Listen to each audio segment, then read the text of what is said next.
Welcome to Search for Signs. My name is Gary Willing. If this information interests you, please press the like and subscribe button and press the bell for notifications.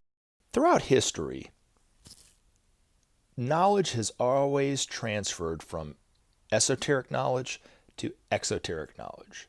That which is hidden or known to very few people to eventually everybody knows it as truth. Now, I always use this as an example because I think it's a really good example of it. But, 1,000 or so years ago, 500 years ago or whatever, or more, right? The exoteric knowledge of the planet was that the world was flat, that the sun revolved around the earth. That's what people believed. Now, of course, most people today, with the exception of the flat earthers, know that's not true, right? That science has now proved, Copernicus came up with a theory, but, and a lot of the other, explorers like Columbus and stuff proved it, in their own way. But science has now proved that that's not the case, that what is true is the world is actually round. And we actually have pictures from space and so forth to prove it. So why these idiots, and I use that term very literally, purposefully, why these idiots and these flat earthers still think the world is flat is, it's beyond me. But they're just denying science, and that's just their thing. But now we all kind of know that the world is round, right? And we live our life according to that truth. But it didn't stop there. That we're always going from the esoteric to the exoteric, right? And in the now is no different. So the belief, for instance, that we are bodies and that's it, right? Well, that's the exoteric view of it. There's no truth to it. The esotericist knows that, and the esoteric knowledge of the truth of that is that we're not just bodies. We're actually souls in incarnation. And it will actually be proven scientifically by some scientists in France in the not so distant future. So we got that to look forward to, right? So, and then it will become more exoteric knowledge that we're souls, and that will totally transform the way that people relate to one another. Just as the esotericist that knows that we are souls, it might not live it perfectly, but to a greater extent lives their life more harmlessly because they know that if they hurt somebody, it actually comes back on them. So they don't see life as so separate because they're, if we're all souls, then we're all one, right? So it's proving unity in a way. Now, other things like, that humanity is at the top of the heap, right? Like you have the exoteric knowledge of humanity is that, you got the mineral kingdom and then the vegetable kingdom and then the animal kingdom and then there's us, right? And then above us, there's only sky. Well, that's not true either. That there's actually, even on this planet, not only throughout cosmos, but there's kingdoms above humanity in this kingdom.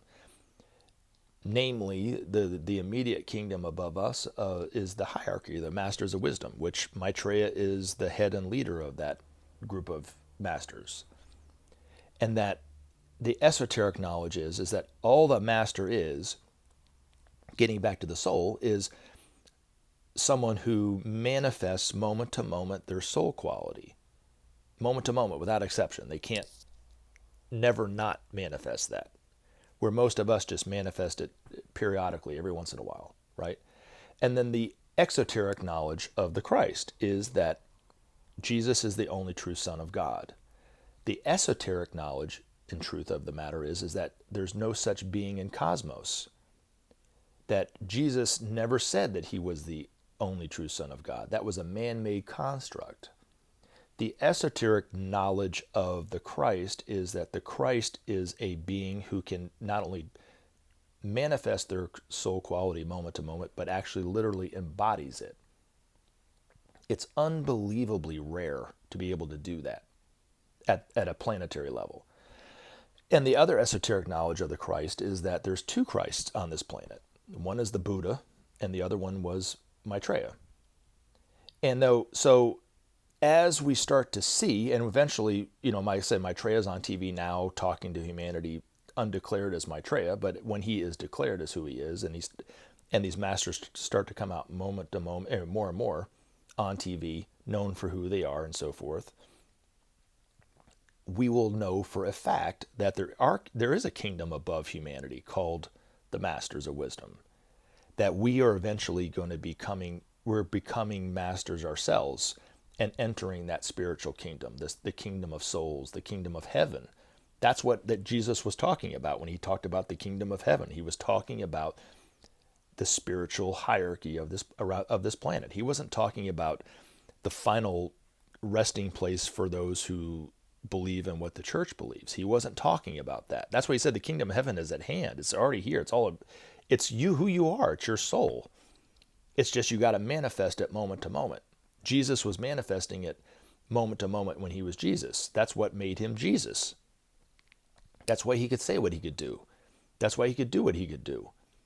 But like Jesus said to the people at the time, greater things than this shall you do yourself. Even Jesus is doing greater things today than he was doing when he was a disciple in Palestine.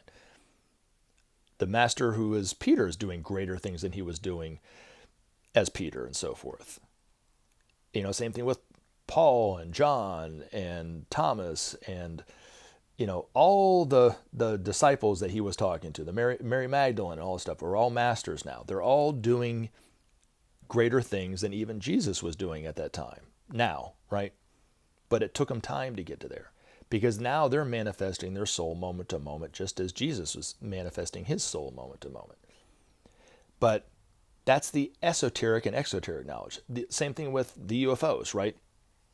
The exoteric knowledge, and out of all the things that I've been talking about, this one's becoming more and more exoteric, but the esoteric knowledge just a few decades ago was that there was life on other planets somewhere. Now, whether they believed it was in this solar system like George Adamski and Benjamin Creme, or if they thought it was on the other side of the known universe, right? Didn't matter. Most people didn't think that there was life on other planets, let alone life in other solar systems, let alone life on this planet. So the exoteric knowledge was that we were alone in the universe, right? Now, through crop circles and UFO activity and people's testimonies and even the military reports and stuff coming out of UFOs, people are starting to believe and know more and more that we might not be alone in the universe. Now, if we were to subdivide that information, the exoteric knowledge is that they're coming, all these UFOs are coming from other sides of the galaxy or other dimensions, and that they're coming here to harm us. The esoteric knowledge is that they're coming from no farther away than our own solar system, mainly Venus and Jupiter, but from some other planets like, not Jupiter, Mars and Venus, sorry, but other ones like Jupiter and Saturn as well. And the esoteric knowledge of these UFOs is that they're here to help us, and they've always been here to help us. But that will eventually become exoteric knowledge as well. So it's always a transfer of knowledge between that which is hidden to that which is known. And the way that we view ourselves, the way that we view each other, the way that we view our purpose in life and everything is all, there's an esoteric truth to what that is. But it'll eventually become more exoteric knowledge, right? Like, for instance, our purpose in life, right? The exoteric knowledge is that most people don't even know what their purpose in life is. If they do, it's all about themselves and being known or famous or something like this. But the esoteric truth of the matter is that the purpose in life for every one of us is to create right human relations. And it all starts with, and as always, take action. Help SOP save our planet. Thanks for listening, and we look forward to talking to you again in future videos. Have a great day.